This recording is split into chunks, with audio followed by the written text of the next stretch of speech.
अब हमें पढ़ना है ह्यूमन ब्रेन।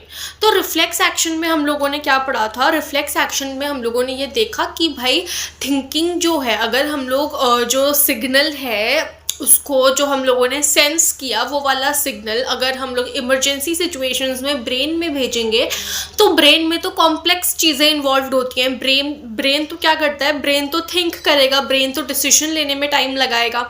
तो ये जो डिसीजन मेकिंग वाली चीज़ है वो एक टाइम कंज्यूमिंग चीज़ हो जाएगी और इमरजेंसी सिचुएशंस में हमें क्विक एक्शन करना पड़ता है। अगर हम सोचने में, डिसीजन मेकिंग में टाइम वेस्ट करवा देंगे तो प्रॉब्लम हो जाएगी। इसीलिए हम लोग क्या करते हैं, इन्फॉर्मेशन को ब्रेन में जाने के पहले ही जो इनपुट इन्फॉर्मेशन है और जो आउटपुट रिस्पॉन्स होना वाला है, उन दोनों की नर्व्स को, इनपुट नर्व आउटपुट नर्व को पहले ही मिला देते हैं स्पाइनल कॉर्ड में। ब्रेन में भी इन्फॉर्मेशन जाती है बट वो बाद में जाती है, स्पाइनल कॉर्ड में पहले ही मिल जाते हैं वो। और जो आउटपुट रिजल्ट होता है, आउटपुट रिफ्लेक्स एक्शन होता है, वो पहले ही चला जाता है, वो पहले ही हम लोग दे देते हैं और जल्दी से हमारा काम हो जाता है। ऐसे करके हम लोग टाइम को कम कर देते हैं और इंजरी प्रिवेंट कर देते हैं। अब रिफ्लेक्स एक्शन तो हम उन जगहों पे यूज़ कर सकते हैं जहाँ पे सिर्फ एक ही ऑप्शन है कि भाई अगर हमारा हाथ गर्म चीज़ पे लगा है तो बॉडी के लिए सूटेबल चीज़ क्या है कि हाथ हटाओ, यही चीज़ सूटेबल है ना। और इसमें दो ही ऑप्शन हो सकते हैं, या तो हाथ रखे रहो या हाथ हटाओ। बॉडी के लिए ठीक क्या है? हाथ हटाना। तो इसीलिए रिफ्लेक्स एक्शन काम आ सकता है क्योंकि एक ही चीज़ है, एक ही ऑप्शन है हमारे पास, हाथ हटाना ही है, there is no other option.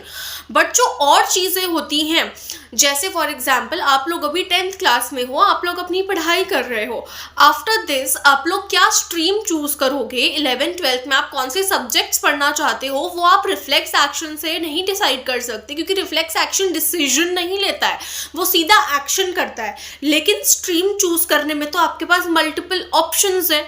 एक ही चीज़ तो है नहीं ना कि हाँ रिफ्लेक्स एक्शन है, एक ही ऑप्शन है, साइंस ही साइंस ले सकते हैं तो रिफ्लेक्स एक्शन के थ्रू काम करवा दो। तो ऐसी सिचुएशंस जो इमरजेंसी वाली नहीं है, जिसमें कोई डैमेज नहीं कॉज हो रहा होता, जिसमें डिसीजन लेने की ज़रूरत होती है, जिसमें मल्टीपल ऑप्शंस होते हैं, जिसमें थिंक करना पड़ता है, वो चीज़ें, वो इन्फॉर्मेशन पहले ब्रेन में जाती है। से फॉर एग्जाम्पल आपको स्ट्रीम चूज़ करना है, वो आप रिफ्लेक्स एक्शन से नहीं चूज़ कर सकते। आप वो ब्रेन में चीज़ को प्रोसेस करते हो, आप हर एक स्ट्रीम के प्रोज एंड कॉन्स चूज करते हो, आप अपनी पास्ट थिंकिंग के बेसिस पे ये डिसाइड करते हो कि कौन से सब्जेक्ट्स में आप गुड हो, कौन से सब्जेक्ट्स में आप बैड हो। आप अपनी लाइकिंग और डिसलाइकिंग, अपनी अंडरस्टैंडिंग एबिलिटी के बेसिस पे डिसाइड करते हो अपनी स्ट्रीम को। वो रिफ्लेक्स एक्शन से तो डिसाइड नहीं हो रहा, उसमें तो आप पूरा सोच विचार करते हो, थॉट प्रोसेस इन्वॉल्व करते हो, डिसीजन मेकिंग करते हो, प्रोज एंड कॉन्स देखते हो, पास्ट को लिंक करते हो। तो ऐसी सिचुएशंस में ह्यूमन ब्रेन रिक्वायर्ड होता है। वरना तो ये बोल देते हैं ना लोग कि अगर रिफ्लेक्स एक्शन से काम बन रहा है तो सारी चीज़ें रिफ्लेक्स एक्शन से क्यों नहीं हो रही? बिकॉज सारी चीज़ें ऐसे डायरेक्टली नहीं हो सकती। रिफ्लेक्स एक्शन सोच नहीं सकता है, reflex action is a direct काम कर दो। वो सोचता नहीं है कि इसको करके क्या नुकसान है, क्या फ़ायदा है, इसको कर, ये बेटर ऑप्शन है, ये बेटर ऑप्शन है। वो एक ही उसके पास पॉसिबिलिटी होती है और वो कर देता है। तो इसीलिए ह्यूमन ब्रेन होता है। यहाँ पे भी हम लोग थोड़ा सा रीड अगर करें, एक सेकेंड रुकिएगा। हाँ जी, तो क्या रिफ्लेक्स एक्शन ओनली फंक्शन होता है स्पाइनल कॉर्ड का? क्या सिर्फ रिफ्लेक्स एक्शन वाला ही काम करती है spinal cord? Obviously not. Since हम लोगों को पता है that we are thinking beings, हम लोग सोचते हैं हर चीज़ के बारे में, ठीक है। स्पाइनल कॉर्ड जो है नर्व्स की बनी हुई होती है with supply information to think about. Spinal cords में बहुत सारी नर्व्स होती हैं जो सप्लाई करती है वो इन्फॉर्मेशन जिसके बारे में हमें सोचना है। Thinking involves more complex mechanisms and neural connections, these are concentrated in the brain. तो जो थिंकिंग होती है उसमें वो ज़्यादा कॉम्प्लेक्स प्रोसीजर है क्योंकि उसमें past, present, future, pros, cons, ifs and buts सब रिलेट किया जाता है। तो वो सेंटर हमारे ब्रेन में होता है which is the main coordinating centre of the body. The brain and the spinal cord constitute the central nervous system. They receive information from all parts of the body and integrated. जो हमारा brain है और spinal cord है वो मिल करके central nervous system बनाती है और वो मिल करके सारे बॉडी पार्ट से वहाँ पे इंफॉर्मेशन आती है और वो इंफॉर्मेशन को इंटीग्रेट किया जाता है, आपस में जोड़ा जाता है। हम लोग जो है अपने एक्शंस के बारे में भी सोचते हैं। जैसे मान लो हमने किसी को थप्पड़ मार दिया तो हम उसके बारे में भी सोचते हैं बाद में। तो जो भी हम एक्ट करते हैं हम उन एक्शंस के बारे में भी सोचते हैं। से फॉर एग्जांपल हमारा हाथ जलने वाला था, हमने रिफ्लेक्स एक्शन से उसे विड्रॉ तो कर लिया हाथ को, बट बाद में हम इस एक्शन के बारे में सोचते हैं कि क्या होता अगर मैं हाथ नहीं हटाता, क्या होता अगर थोड़ा लेट हो जाता, ये सारी चीज़ें है ना। हम अगर लिख रहे हैं, चल रहे हैं, मूव कर रहे हैं चेयर को, ताली बजा रहे हैं प्रोग्राम के एंड में, तो ये सारे जो हैं वॉलेंट्री एक्शंस हैं जो हम डिसाइड करते हैं। जैसे कोई प्रोग्राम एंड हो रहा है तो हम लोग क्लैप करना डिसाइड करते हैं कि हाँ अब खत्म हो गया, नाउ वी शुड क्लैप। अब हमें कहीं जाना है तो नाउ वी शुड वॉक। तो हम ये सारी चीज़ें कॉन्शियसली डिसाइड करते हैं कि हाँ अब ये करना है, ठीक है। तो जो ब्रेन होता है it also has to send the messages to muscle. तो ब्रेन को भी डिसाइड करके फिर मसल्स को मैसेज सेंड करना होता है कि अब ऐसे एक्ट करो। एक तो स्पाइनल कॉर्ड ने मैसेज सेंड किया, वो तो विदाउट डिसीजन होता है, वो तो एक रिफ्लेक्स होता है हमारा कि हाँ भी करना ही करना है। फिर एक ब्रेन होता है जो आफ्टर अ कॉन्शियस डिसीजन फिर मसल्स को सिग्नल देता है कि हाँ भी अब ये तुम्हें करना है। ये जो है दूसरा वे है in which the nervous system communicates with the muscle. ये दूसरा तरीका हो गया। पहला तरीका तो कहाँ था नर्वस सिस्टम का, जो स्पाइनल कॉर्ड से डायरेक्ट इनपुट आउटपुट लिंक हो जा रहे थे। The communication between the central nervous system and the other parts of the body is facilitated by the peripheral nervous system consisting of cranial nerves arising from the brain and spinal nerves arising from the spinal cord। तो क्या है central nervous system? Central nervous system क्या क्या होता है? Brain और spinal cord होता है। पेरिफेरल नर्वस सिस्टम होता है, उसमें नर्व्स इन्वॉल्व होती हैं। जो ब्रेन से नर्व्स निकलती है उनको क्रेनियल नर्व्स बोलते हैं, जो स्पाइनल कॉर्ड से नर्व्स निकलती है उनको स्पाइनल कॉर्ड्स बोलते हैं। तो ये जो पेरिफेरल नर्वस सिस्टम होता है इसके अंदर जो नर्व्स होती हैं वो हेल्प करती हैं सेंट्रल नर्वस सिस्टम को सारे बॉडी पार्ट से कम्युनिकेट करने में। अब हम एक बार आ जाते हैं हमारे नोट्स पे, ठीक है। अब हम लोग नोट से पढ़ लेते हैं। तो ह्यूमन ब्रेन, ठीक है। अब यहाँ पे वही चीज़ है कि हमें ह्यूमन ब्रेन चाहिए क्यों, ठीक है। What is the need of the human brain?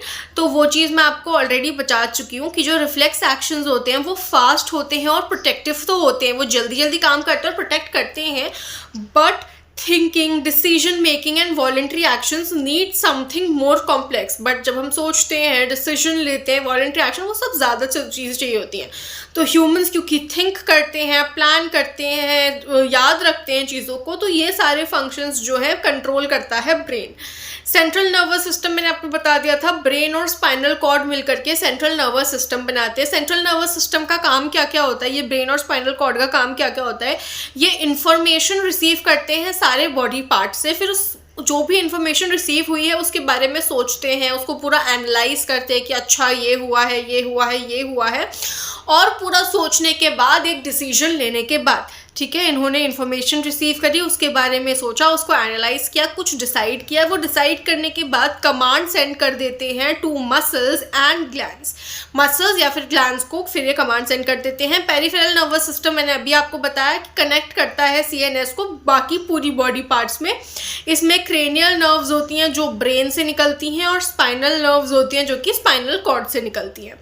Voluntary actions क्या होते हैं? जैसे हम लिखते हैं, बोलते हैं, चेयर को मूव करते हैं, क्लैप करते हैं, ये एक्शंस हमारे कंट्रोल में है।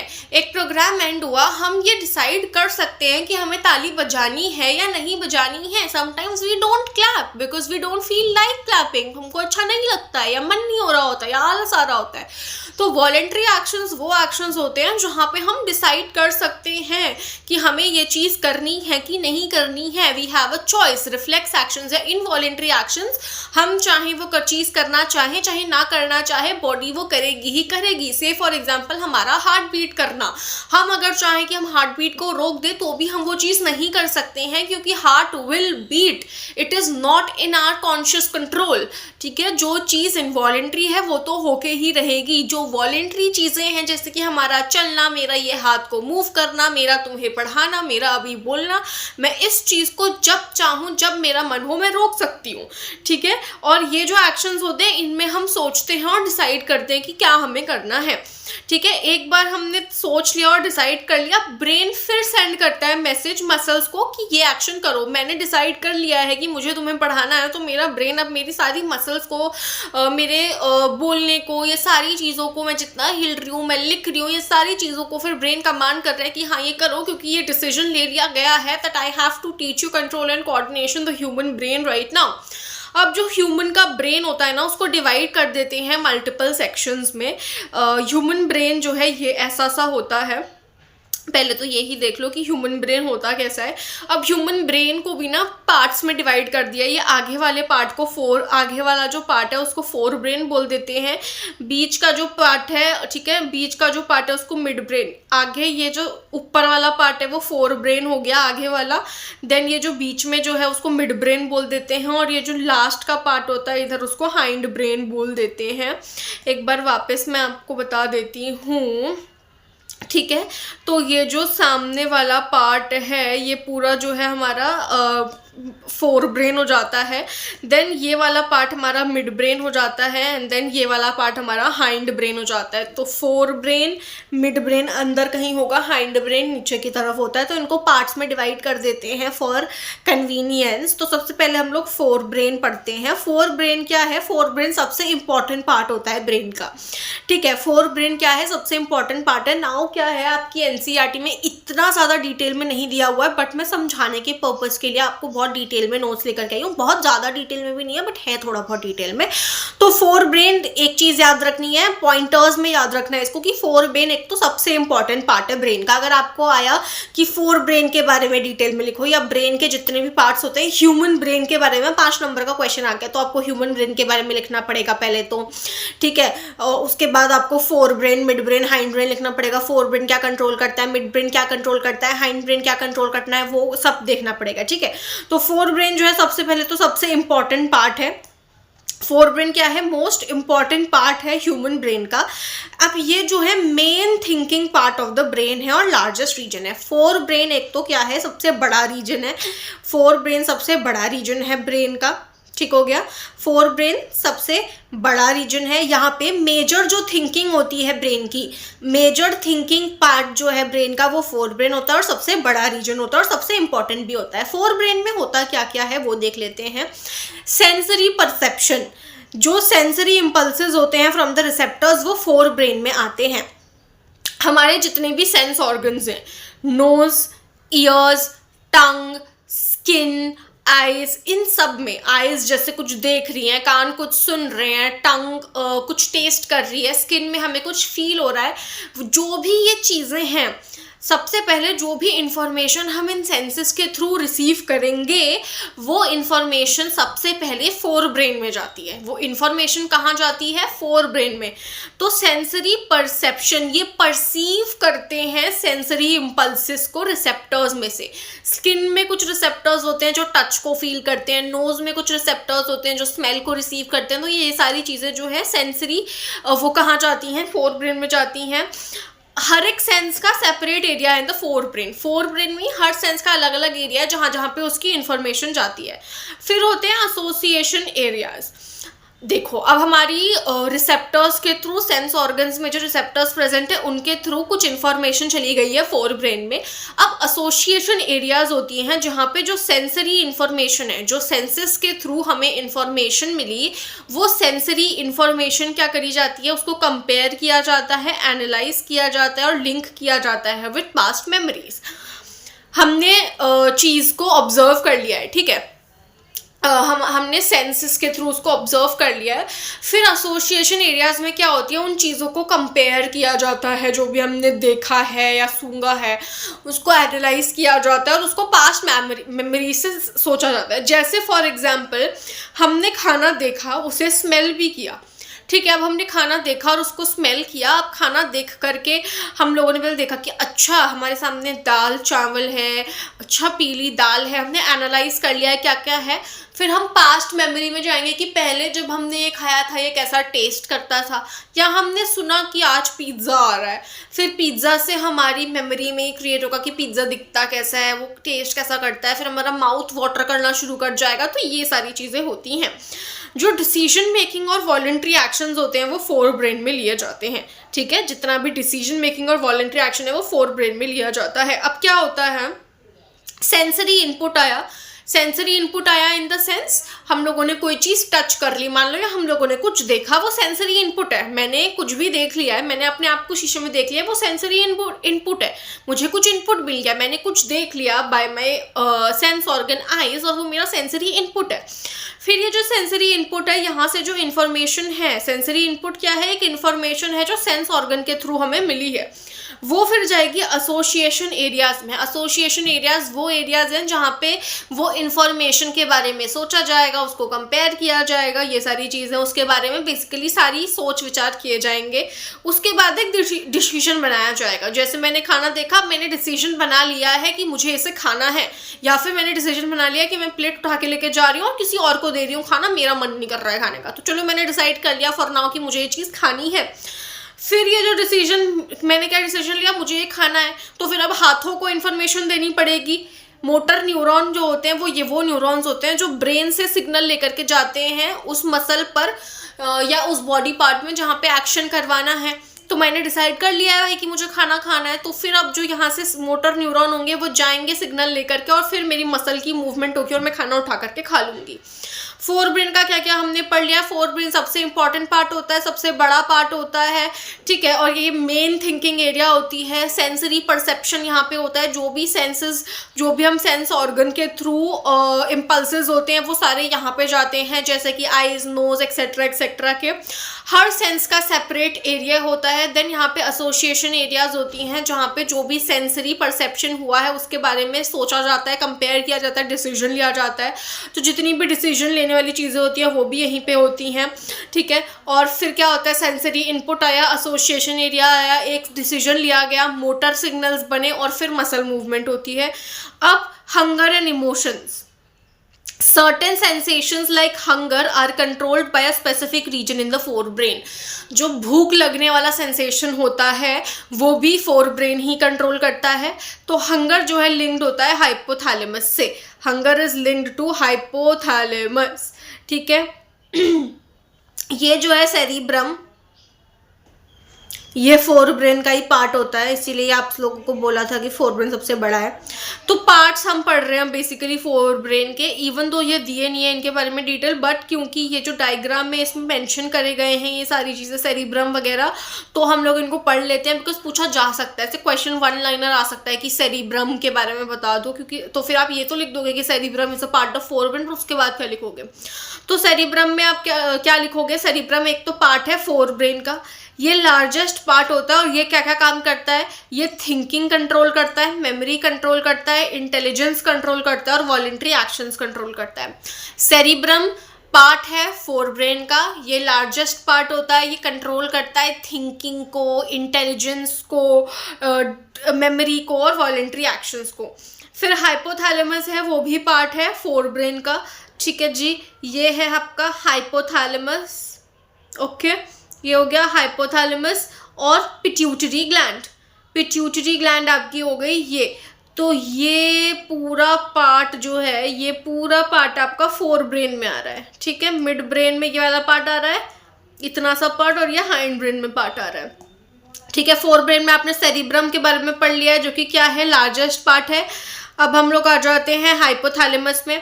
हाइपोथैलेमस क्या क्या रेगुलेट करता है, हंगर को, थर्स्ट को, बॉडी टेम्परेचर को, इमोशंस को। पिट्यूटरी ग्लैंड को मास्टर ग्लैंड बोलते हैं, और ये एंडोक्राइन ग्लैंड्स को कंट्रोल करती है। फोर ब्रेन के क्या क्या पार्ट हैं, सेरिब्रम है, हाइपोथैलेमस है, और पिट्यूटरी ग्लैंड है। और भी पार्ट्स होते हैं बट डायग्राम में जितने दिए हैं आपकी बुक के मैं उतने ही बता रही हूँ। सेरिब्रम सबसे बड़ा पार्ट होता है, ये कंट्रोल करता है थिंकिंग को, इंटेलिजेंस को, मेमोरी को, वॉलेंट्री एक्शंस को। देन होता है हाइपोथैलेमस जो रेगुलेट करता है हंगर को, थर्स्ट को, बॉडी टेम्परेचर को और इमोशंस को। पिट्यूटरी ग्लैंड मास्टर ग्लैंड होती है जो कि सारा एंडोक्राइन सिस्टम का जो काम होता है वो सब देखती है। फिर आ जाते हैं मिड ब्रेन पे। मिड ब्रेन यहाँ पे ये स्ट्रक्चर ब्रेन का आपको बहुत अच्छे से आना चाहिए और सारे पार्ट्स की लेबलिंग तो बहुत इंपॉर्टेंटली आनी चाहिए, बनाना आए ना आए, लेबलिंग तो is very important and must.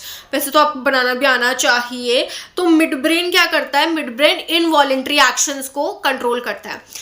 अब देखो जितने भी सेंसेस हैं हमारी बॉडी के, ठीक है, जितने भी सेंसेस हैं उनके उससे रिलेटेड जो वॉलेंट्री एक्शंस हैं, वॉलेंट्री एक्शंस यानी कि जो हमारे कंट्रोल में है, वो फोर ब्रेन देख रहा है। फोर ब्रेन क्या क्या देख रहा है, हमारी भूख, प्यास, टेम्परेचर, जो भी सेंस ऑर्गन्स हैं उनके रिलेटेड सोचना, मेमोरी, इंटेलिजेंस, वॉलेंट्री एक्शंस, वो सारा फोर ब्रेन ने संभाल लिया है। उसमें सेरिब्रम है जो अपना डिसीजन विसीजन ले रहा है, वॉलेंट्री एक्शंस कर रहा है, मेमोरी बना रहा है, इंटेलिजेंस बना रहा है। उसमें हाइपोथैलेमस है जो कि अपना भूख, प्यास, ये सारे काम कर रहा है। पिट्यूटरी ग्लैंड है जो कि एंडोक्राइन ग्लैंड्स का संभाल रही है।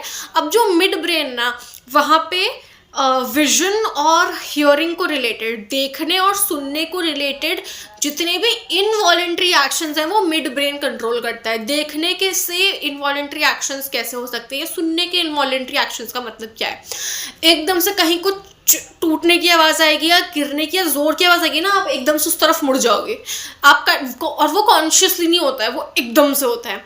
एकदम से आप कुछ डरावना से ऐसे घुस जाएगा आपके, तो एकदम से झसकते हो, ठीक है, क्योंकि वो एकदम से आपकी बॉडी अलर्ट होती है कुछ ऐसा देखने से। तो ये सारे इनवॉलेंट्री एक्शंस होते हैं। तो हियरिंग और विजन से रिलेटेड जितने भी इनवॉलेंट्री एक्शंस होते हैं उनको मिड ब्रेन कंट्रोल करता है।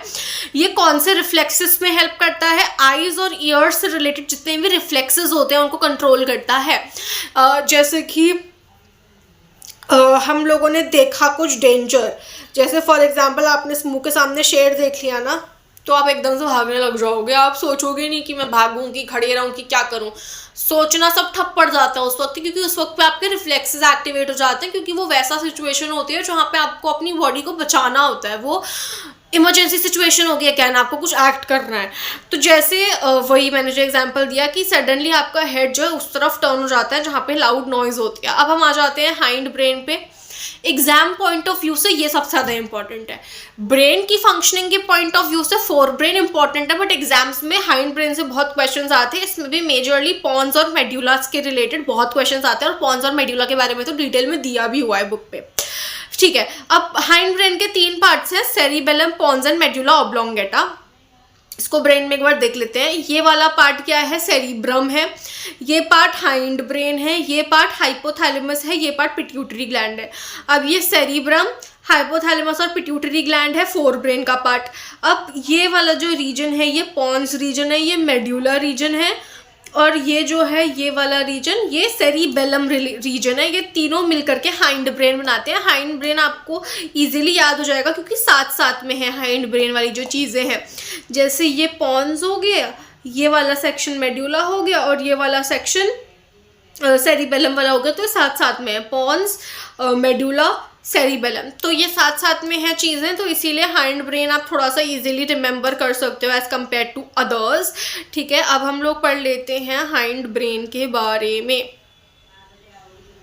ठीक है जी, कि हाइंड ब्रेन में है क्या।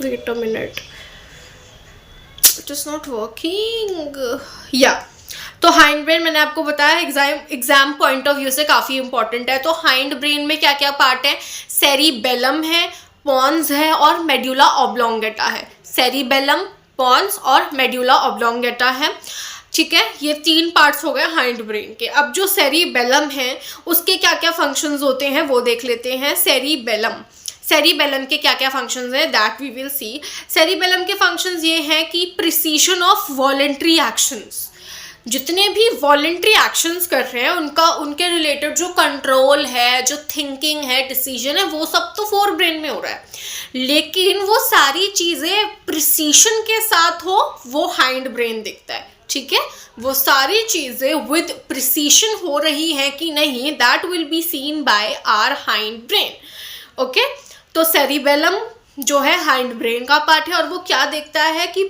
वॉलेंट्री एक्शंस जो हैं वो विद प्रिसीशन हो रहे हैं कि नहीं। सेरिबेलम बैलेंस और पोस्चर मेंटेन करता है। जैसे अगर आप स्ट्रेट लाइन पे चल रहे हो तो आप एक बैलेंस मेंटेन कर रहे हो कि बॉडी इधर उधर नहीं जा रही है, तो वो बैलेंस सेरिबेलम मेंटेन करता है। बाइसाइकिल चलाते हो, साइकिल चला रहे होते हो तो आपको बैलेंस रिक्वायर्ड होता है। वो बैलेंस कौन मेंटेन करता है? वो बैलेंस साइकिल की मदद से मेंटेन होता है। आप जैसे यहाँ पे पेंसिल रखी हुई है, आप हाथ यहाँ डाल सकते हो, यहाँ डाल सकते हो, लेकिन जब आप देखते हो, ठीक है, विजन क्या है? वॉलेंट्री एक्शन है और ये भी वॉलेंट्री एक्शन है, लेकिन मैं इस पेन को उठाने के लिए यही हाथ डालूं और ऐसे पेन उठाऊं, वो प्रिसीशन है। क्योंकि मैं अब देखा मैंने, अब मैं अगर प्रिसाइसली नहीं उठाऊंगी तो मेरा हाथ कभी यहाँ जाएगा, कभी यहाँ जाएगा, कभी यहाँ जाएगा, कभी यहाँ जाएगा, मैं प्रिसाइसली नहीं उठा पाऊंगी। तो ये डिसाइड करना कि मैं उठा रही हूँ वो डिपेंड कर रहा है फोर ब्रेन पे, लेकिन ये प्रिसीजन कि मैं सीधा यहीं पे हाथ डाल रही हूँ और सीधा उठा ले रही हूँ विद प्रिसीजन, वो सेरिबेलम कंट्रोल कर रहा है हाइंड ब्रेन का। ठीक है, तो जैसे जब कोई ड्रिंक कर लेता है तो ड्रिंक करने के बाद सबसे पहले सेरिबेलम अफेक्ट होता है, इसीलिए वो लड़खड़ा के चलने लग जाते हैं, क्योंकि जो अल्कोहल होती है वो सेरिबेलम को हिट करती है और आपके बॉडी का बैलेंस चला जाता है, इसीलिए आप लोग फिर लड़खड़ाते हो और ये सारी चीज़ें होती हैं। अगर सेरिबेलम नहीं होगा तो मूवमेंट शेकी हो जाएंगे, आपके हाथ भी ऐसे ऐसे कांपने लग जाएंगे, कुछ काम करोगे, लिखोगे तो ऐसे ऐसे हाथ कांप रहे होंगे, क्योंकि प्रिसीशन चला जाएगा, बैलेंस चला जाएगा बॉडी का। ठीक है, ये बहुत इंपॉर्टेंट था। अब पॉन्स भी काफ़ी इंपॉर्टेंट होते हैं ना। पॉन्स जो होते हैं वो ब्रिज की तरह काम करते हैं। It helps in transmission of signals and assist breathing regulation. सबसे इंपॉर्टेंट पार्ट ये है कि ये ब्रीदिंग को रेगुलेट करते हैं। It is the most important part कि जो पॉन्स रीजन है वो ब्रीदिंग को रेगुलेट करता है, ब्रिज की तरह एक्ट करता है और वो सिग्नल्स को इधर से उधर ट्रांसमिट करता है। ठीक है, सिग्नल्स को इधर से उधर ट्रांसमिट करेगा, ब्रीदिंग को रेगुलेट करेगा और ट्रांसमिशन ऑफ सिग्नल्स में हेल्प करेगा। वेरी इंपॉर्टेंट, याद रखना, pons is a part of hind brain which acts as a bridge. It transmits the signals and most important function, it regulates the breathing. बहुत important function है। फिर आ जाते हैं मेडुला ऑब्लोंगेटा पे, which is again very very important. ये medulla oblongata जो है कुछ इनवॉलेंट्री एक्शंस को कंट्रोल करता है। Medulla oblongata is one of the most important parts of the brain, क्योंकि ये सबसे इंपॉर्टेंट चीज़ें जो होती हैं लाइफ की उनको कंट्रोल कर रहा होता है। जैसे ब्रीदिंग को कंट्रोल करता है, हार्ट बीट को कंट्रोल करता है, ब्लड प्रेशर, सलाइवेशन, वॉमिटिंग, जो ये होता है सलाइवेशन वगैरह, वॉमिटिंग, उनको कंट्रोल करता है। तभी जब कई बार सर की चोट होती है और जो हम पीछे ऐसे करके गिरते हैं, अगर कोई ऐसे करके गिर जाता है सर पीछे की बल, तो उसको वॉमिटिंग वगैरह शुरू हो जाती है सर की चोट के बाद। वो इसीलिए ही होता है क्योंकि उनका मेडुला ऑब्लोंगेटा वाला जो रीजन होता है वो डैमेज हो जाता है। और मेडुला ऑब्लोंगेटा जो रीजन है उसका डैमेज होना इज़ एक्सट्रीमली डेंजरस सिचुएशन, क्योंकि एक तो वो सबसे इम्पॉर्टेंट फंक्शंस को रेगुलेट कर रही है, ब्रीदिंग, हार्ट बीट, ये सारी चीज़ें मतलब ऐसी चीज़ें हैं जो काफ़ी इंपॉर्टेंट होती हैं लिविंग के लिए। ठीक है, विजन, hearing, smell, taste, इन सब के बिना life is possible to an extent, but without heartbeat life is not possible up till any extent। तो मेडुला ऑब्लोंगेटा बहुत इंपॉर्टेंट फीचर होता है और अगर उसको कोई डैमेज हो गया तो वो लाइफ थ्रेटनिंग हो जाता है। अब एक्शन के अगर हम टाइप देखें तो जो वॉलेंट्री एक्शंस होते हैं वो फोर ब्रेन संभालता है, जितने रिफ्लेक्स एक्शंस होते हैं वो स्पाइनल कॉर्ड संभालता है, और जो इनवॉलेंट्री एक्शंस होते हैं वो मेड्यूला और मिड ब्रेन संभालता है। मेड्यूला कौन सा है? हाइंड ब्रेन का पार्ट है, और मिड ब्रेन सारा ही इनवॉलेंट्री एक्शन संभालता है। तो जितने भी वॉलेंट्री एक्शंस हैं बॉडी के वो फोर ब्रेन संभाल रहा है। तो वॉलेंट्री एक्शंस में थिंकिंग, इंटेलिजेंस, मेमोरी सब आ जाता है, तो वो सब फोर ब्रेन का पार्ट है। मिड ब्रेन और मेड्यूला ऑब्लोंगेटा सारे इनवॉलेंट्री एक्शंस को संभाल रहा है। जो मिड ब्रेन है वो विजन और हियरिंग के रिलेटेड इनवॉलेंट्री फंक्शंस को संभालता है, और जो मेड्यूला है वो काफ़ी इंपॉर्टेंट जो है चीज़ है, जैसे कि सलाइवेशन, वॉमिटिंग और ब्रीदिंग हो गई और हार्ट बीट हो गई, ये सारे इंपॉर्टेंट उनको संभालता है। और जो रिफ्लेक्स एक्शंस होते हैं जिसमें हमें क्विक रिस्पॉन्स देना होता है, जिसमें हम नहीं चाहते कि थिंकिंग में टाइम वेस्ट हो, तो वो चीज़ें डायरेक्टली स्पाइनल कॉर्ड संभाल लेता है। तो ये चीज़ हो गई। अब क्या होता है, एक बार हम ना इसका ये ब्रेन को समराइज करने के लिए मैंने सबसे ऊपर ही लिख दिया एक्चुअल में। ये देखो यहाँ से ना आपको सारा कुछ समझ आ जाएगा, ये वाला चार्ट जैसे से। फोर ब्रेन में क्या क्या है, थिंकिंग, मेमोरी और वॉलेंट्री एक्शंस। मिड ब्रेन में है विजुअल एंड ऑडिटरी रिफ्लेक्सेस, में विजन और ऑडिटरी, विजन और हियरिंग के रिलेटेड जो भी रिफ्लेक्सेस होते हैं वो मिड ब्रेन। हाइंड ब्रेन में होता है सेरिबेलम जो कि बैलेंस के लिए है, पॉन्स होते हैं जो कि ब्रीदिंग के लिए है, मेडुला है जो कि इनवॉलेंट्री एक्शंस के लिए रिलेटेड है। ब्रेन का प्रोटेक्शन इज़ वेरी इंपॉर्टेंट, क्योंकि ब्रेन एक बहुत इंपॉर्टेंट स्ट्रक्चर है, तो उसको प्रोटेक्ट करके रखना बहुत इंपॉर्टेंट है, क्योंकि अगर ब्रेन को डैमेज हुआ तो मतलब आप डायरेक्टली लाइफ को डैमेज कर रहे हो। तो ब्रेन को प्रोटेक्ट करना is the utmost important thing for any being. At least हम लोग अभी ह्यूमन बींग्स की बात कर लेते, तो for us protecting the brain is the most important thing. तभी जब आप बाइक या स्कूटी और बाइक वगैरह राइड करते हो तो हेलमेट पहनना इतना इंपॉर्टेंट होता है, क्योंकि आप ब्रेन को प्रोटेक्ट करते हो, क्योंकि ब्रेन सबसे ज़्यादा इंपॉर्टेंट है। बाकी सारी injuries up to an extent curable हैं, बट ब्रेन डैमेज हो गया, ब्रेन डेड हो गया, तो फिर काफ़ी कम चांसेस होते हैं इंसान के वापस लाइफ में आने के। Then it's a miracle only, ठीक है। तो इसी वजह से काफ़ी इंपॉर्टेंट है। तो ब्रेन जो होता है, ये पूरा जो बोनी स्ट्रक्चर है जिसको हम स्कल कहते हैं, उसको हम क्रेनियम बोलते हैं। जिसकी क्रेनियम होता है एक बोनी बॉक्स, ब्रेन बॉक्स होता है क्रेनियम, जिसके अंदर ब्रेन प्रोटेक्टेड होता है।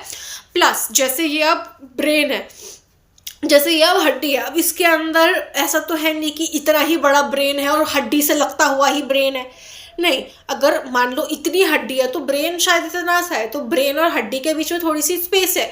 अब हम जंप करेंगे तो ब्रेन ऊपर नीचे टकरा सकता है, which will again cause damage. तो इसीलिए क्या होता है, जैसे मान लो ये अगर हड्डी है, इतना ब्रेन है अंदर, तो ये जो खाली स्पेसेस होती हैं वो एक फ्लूइड से भरी हुई होती हैं, जिसको हम सेरिब्रोस्पाइनल फ्लूइड बोलते हैं, जो कि अगर झटके लग रहे हैं तो ब्रेन को टकराता नहीं है, उसको ब्रेन को टकराएगा नहीं, वो शॉक अब्जॉर्ब कर लेगा। जैसे बाइक्स में शॉक अब्जॉर्प्शन होता है, वो शॉक जैसे झटके लगते हैं तो वो स्प्रिंग जैसी सी होती है, वो झटके उतने तेज नहीं लगने देती, वरना ज़्यादा तेज झटका होगा तो पीछे बैठा हुआ बंदा आगे झटक जाएगा। तो वो शॉक अब्जॉर्प्शन, तो जितनी अच्छी फैसिलिटीज़ वाली बाइक होती है उतना अच्छा शॉक अब्जॉर्प्शन होता है, तो पता भी नहीं चलता है उबड़ खाबड़ रस्तों का। जो काफ़ी अच्छी लग्जरी गाड़ी होती है उनमें उबड़ खाबड़ रस्तों में पता भी नहीं चलता है, क्योंकि उनका शॉक अब्जॉर्प्शन उतना अच्छा है कि बाहर भले ही गाड़ी पूरी उछल रही हो बट अंदर आपको उतना पता ही नहीं चलता। सिमिलरली बाहर बॉडी कितनी ही उछल रही हो, ये जो सेरिब्रोस्पाइनल फ्लूइड है कि इतना अच्छा शॉक अब्जॉर्प्शन बना देता है कि ब्रेन अंदर प्रोटेक्टेड रहता है, अपनी जगह पे स्थिर रहता है, ज़्यादा उछल कूद नहीं कर रहा होता, वरना तो एक ही झटके में काम खत्म हो जाता सबका। तो this was about the human brain. अब क्योंकि ह्यूमन ब्रेन ही सिर्फ पार्ट नहीं है सेंट्रल नर्वस सिस्टम का, जो बैकबोन है उसके अंदर भी एक पूरी नर्व होती है जिसको स्पाइनल कॉर्ड बोलते हैं। जैसे ये ब्रेन है, ठीक है, ये ब्रेन है यहाँ पे, तो नीचे ऐसे पूरी नर्व्स की जा रही होती है जिसको स्पाइनल कॉर्ड बोलते हैं, और ये दोनों मिला करके वो बनाते हैं, ये ब्रेन और ये स्पाइनल कॉर्ड, ये मिला करके बनाते हैं सेंट्रल नर्वस सिस्टम। ब्रेन के प्रोटेक्शन के लिए ऊपर से क्रेनियम है, तो जो हमारी बैकबोन होती है, जो ऐसी लंबी सी बोन जाती है पूरी, वो क्या करती है, वो प्रोटेक्ट करके रखती है स्पाइनल कॉर्ड को। तो ब्रेन का कौन कौन प्रोटेक्शन कर रहा है, क्रेनियम और CSF, सेरिब्रोस्पाइनल फ्लूइड प्रोटेक्शन कर रहा है ब्रेन का, और जो स्पाइनल कॉर्ड है उसका प्रोटेक्शन कौन कर रही है, वर्टिब्रल कॉलम या फिर बैकबोन जो हमारी होती है वो। ठीक है, तो हम सारी चीज़ें कर चुके हैं। अब ये देख लेते हैं कि नर्वस टिश्यू एक्शन कैसे कॉज करता है। अब हमें स्टिमुलस मिला। स्टिमुलस क्या है आपको पता है, एनवायरनमेंट में कोई भी चेंज हो रहा है उसको स्टिमुलस बोलते हैं। स्टिमुलस मिला, कोई भी रिसेप्टर जो था उसने उसे पहचान लिया। फॉर एग्जाम्पल हमें प्यास लग रही है, ठीक है, या हमें भूख लग रही है, तो हंगर के जो रिसेप्टर्स होंगे उन्होंने पहचान लिया कि भूख लग रही है, भूख हो गया स्टिमुलस, और रिसेप्टर ने भूख को पहचान लिया। फिर ये जो सेंसरी न्यूरॉन है जो ऑर्गन से इंफॉर्मेशन लेकर जाता है सेंट्रल नर्वस सिस्टम तक, उसने क्या किया, वो इन्फॉर्मेशन लेकर गया ब्रेन या फिर स्पाइनल कॉर्ड तक। फिर ब्रेन या स्पाइनल कॉर्ड ने मोटर न्यूरॉन को सिग्नल दिया कि हाँ ये काम करो, फिर मसल ने कॉन्ट्रैक्ट किया और खाना उठा के खा लिया, ये हमारा एक्शन हो गया। मसल कैसे मूव करती है, जब हम सिग्नल भेजते हैं तो इलेक्ट्रिकल इम्पल्स के थ्रू सिग्नल ट्रैवल हुआ, फिर वो इलेक्ट्रिकल इम्पल्स आया, उसने केमिकल रिलीज कराए न्यूरॉन की एंडिंग से, और वो केमिकल गए मसल तक। फिर वो जो केमिकल थे वो मसल में जा करके इलेक्ट्रिकल इम्पल्स जनरेट कर देंगे और मसल जो है फिर छोटी हो जाएगी, ऐसे छोटी बड़ी हो जाएगी और वो कॉन्ट्रैक्ट करने लगेगी और उस तरीके से फिर नर्व इम्पल्स को वहाँ पे भी ट्रिगर कर देगी। इसकी वजह से चीज़ें होती हैं। तो we are done with our topic of brain. ठीक है, अब हम लोग जो है एंडोक्राइन सिस्टम पढ़ेंगे, बट उसके पहले मैं आपको वो बताऊंगी जो कि है प्लांट्स में कैसा चलता है कोऑर्डिनेशन वगैरह। उसके पहले I guess we need to do the NCERT।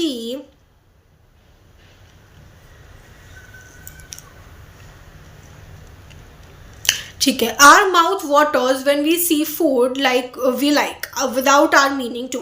Our hearts beat without our thinking about it. Involuntary action. In fact, we cannot control these actions easily by thinking about them, even if we want to. Do we have to think about or remember to breathe or digest food? So in between, the simple reflex actions like change in the size of pupil, जैसे एकदम से कुछ हम खतरनाक से देखते तो ऐसे आंखें बड़ी हो जाती है। ठीक है, pupil and the thought of our actions such as moving a chair, there is another set of muscles moving over which do not have any thinking control. Many of these involuntary actions are controlled by the midbrain and the hindbrain. All these involuntary actions including blood pressure, salivation, vomiting are controlled by the medulla in the hindbrain. Very important part. Think about activities like walking in a straight line, riding a bicycle, picking up a pencil. These are possible due to a part of the hindbrain which is cerebellum, called the cerebellum. It is responsible for precision of voluntary actions and maintaining the posture and balance of the body. Imagine what would happen if each of these events fail to take place. ठीक है, अगर मान लो balance ही नहीं हो पा रहा होता, हमारी बॉडी में प्रिसीजन ही नहीं होता, तो हमारी बॉडी काम कैसे करती। तो इन सारी ऑर्गन्स के बिना काम करना इज़ वेरी वो। तो ये इनको प्रोटेक्ट कैसे किया जाता है मैंने आपको ऑलरेडी बता दिया। ब्रेन के लिए क्रेनियम और सेरिब्रोस्पाइनल फ्लूइड होता है, और जो वो है what is that, spinal cord, उसके लिए वर्टिब्रल कॉलम है। फिर ये वाला है कि एक्शन कैसे होता है, वो मैं आपको बहुत बार ऑलरेडी बता चुकी हूँ। Now we have to start our next topic which is coordination in plants. Now इस टॉपिक को मैं बहुत छोटा इसीलिए रख रही हूँ इस वीडियो को, about half an hour only, क्योंकि ब्रेन जो है काफ़ी इंपॉर्टेंट पार्ट है। देर आर सर्टेन पीपल जिन लोग को पूरे लेक्चर नहीं देखने होते हैं, they want to see just कुछ इंपॉर्टेंट पार्ट्स। तो इसीलिए आई वॉन्टेड कि मैं ह्यूमन ब्रेन वाला अलग से अपलोड करूँ, क्योंकि human brain is really very important and I want it to be separated. तो फिर जो अब नेक्स्ट, इवन दो ये चैप्टर इजीली 2 लेक्चर्स में कंप्लीट हो सकता था, but I wanted to explain human brain बहुत ज़्यादा डिटेल में, जबकि बुक में आपका 2 पेजेस में ह्यूमन ब्रेन निपटा दिया गया है। But I wanted to do it in detail. 40 minutes almost मैंने इसमें लगा दिए हैं। अब जो नेक्स्ट हम लोग इस पर्टिकुलर चैप्टर की क्लास लेंगे उसमें coordination in plants as well as जो एंडोक्राइन सिस्टम वाला है वो हम कवर कर लेंगे। जिसको एंडोक्राइन सिस्टम वाला देखना होगा और प्लांट्स वाला कोऑर्डिनेशन नहीं देखना है, वो स्टार्टिंग का पार्ट स्किप करके सीधा हॉर्मोन्स वाला पार्ट देख सकता है। सो या that's it for this video. I hope आपको ह्यूमन ब्रेन अच्छे से समझ में आ गया होगा। आ जाओ फटाफट से रिवाइज कर लेते हैं। ह्यूमन ब्रेन की रिक्वायरमेंट क्यों पड़ी जब रिफ्लेक्स एक्शन सारे काम कर ले रहे थे, क्योंकि हमें कुछ चीज़ें डिसाइड भी करनी पड़ती हैं और बाकी जो एक्शंस होते हैं वो बहुत ज़्यादा कॉम्प्लेक्स होते हैं। तो हर चीज़ हम एकदम रिफ्लेक्सेस के ऊपर नहीं छोड़ सकते, क्योंकि कुछ चीज़ों के बारे में सोचना, डिसाइड करना बहुत इंपॉर्टेंट होता है और हमारी बॉडी में बहुत सारी कॉम्प्लेक्स चीज़ें भी होती हैं जिनमें जल्दबाजी में डिसीजन लेना अच्छी बात नहीं होती है। तो ब्रेन एक काफ़ी इंपॉर्टेंट पार्ट है जो कि सेंट्रल नर्वस सिस्टम का पार्ट है। ब्रेन और स्पाइनल कॉर्ड मिलकर के सेंट्रल नर्वस सिस्टम बनाते हैं। ब्रेन से निकलने वाली nerves cranial nerves, spinal cord से निकलने वाली नर्व्स स्पाइनल नर्व्स मिल करके पेरिफेरल नर्वस सिस्टम बनाती हैं, जो कि सेंट्रल नर्वस सिस्टम को पूरे बॉडी से कनेक्ट करती हैं। अब जो ब्रेन होता है वो डिवाइडेड होता है 3 पार्ट्स में, फोर ब्रेन, मिड ब्रेन और हाइंड ब्रेन में। फोर ब्रेन सबसे बड़ा, सबसे इंपॉर्टेंट पार्ट होता है जो कि सारे वॉलेंट्री एक्शंस को कंट्रोल करता है। जितने भी सेंसेस होते हैं, जितने भी सेंसेस कुछ भी चीज़ सेंस कर रहे हैं वो सबसे पहले फोर ब्रेन में जाता है। फिर वो चीज़ प्रोसेस होती है फोर ब्रेन में, थिंक करता है फोर ब्रेन उसके बारे में, उसके रिलेटेड डिसीजंस लेता है, जो इंटेलिजेंस होती है, मेमोरी होती है, वॉलेंट्री एक्शंस होते हैं, वो सारे फोर ब्रेन में किए जाते हैं। मसल का मूवमेंट वगैरह वो सब फोर ब्रेन में होता है। फोर ब्रेन के पार्ट्स होते हैं, जैसे सेरिब्रम होता है जो कि लार्जेस्ट पार्ट होता है, जो कि इंटेलिजेंस, मेमोरी वगैरह संभालता है। देन हाइपोथैलेमस होता है जो कि हंगर, थर्स्ट, बॉडी टेम्परेचर वगैरह संभालता है। एंड देन पिट्यूटरी ग्लैंड होती है जो कि मास्टर ग्लैंड होती है, जो कि सारा एंडोक्राइन सिस्टम संभालती है। उसके बाद आ जाता है मिड ब्रेन, जो कि हियरिंग और विजन से रिलेटेड इनवॉलेंट्री एक्शंस को संभालती है। देन आ जाता है हाइंड ब्रेन। हाइंड ब्रेन में 3 इंपॉर्टेंट पार्ट्स होते हैं, cerebellum, medulla oblongata and Pond's.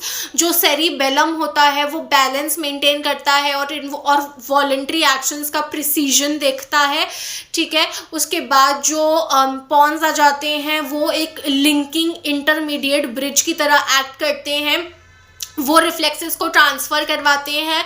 और सबसे इम्पॉर्टेंट पार्ट, वो ब्रीदिंग को रेगुलेट करते हैं। जो सबसे इम्पॉर्टेंट पार्ट है ब्रेन का वो होता है मेड्यूला ऑब्लोंगेटा, जो कि इनवॉलेंट्री एक्शंस जैसे कि breathing, heart beat, blood pressure, vomiting, ये सारी चीज़ों को कंट्रोल करते हैं। This was about the human brain. I hope you understood everything, and if you did, comment section में मुझे बता दो। That's it for this one. Bye bye, happy learning.